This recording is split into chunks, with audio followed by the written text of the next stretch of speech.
जय महाराष्ट्र, जय मराठी मित्रांनो.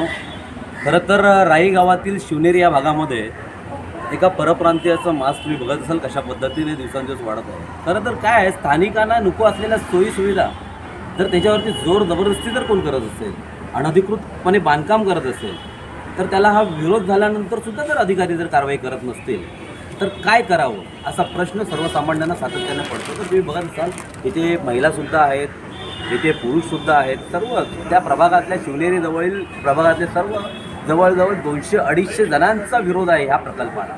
म्हणजे काय आहे तर वडाफोनचं टावर येतं. बरं, वडाफोनचं टावर कुठे लावलं या लोकांनी? तर एक अनधिकृत झोपडपट्टी आहे. ह्या पालिकेच्या अधिकाऱ्यांना आत्ताच आम्ही अतिरिक्त आयुक्त संभाजी पानपट्टे साहेबांना भेटलो.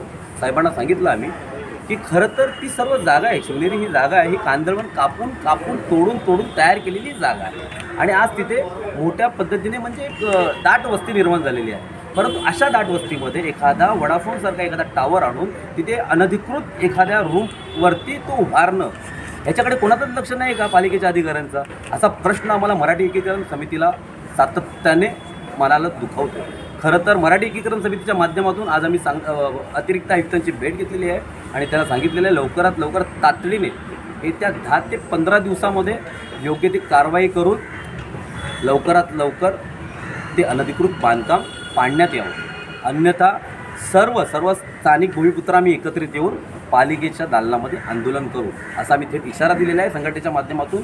आम्हाला आशा आहे की येत्या 7 दिवसामध्ये, येत्या 15 दिवसामध्ये कारवाई करतील. थांबतो. धन्यवाद. जय महाराष्ट्र.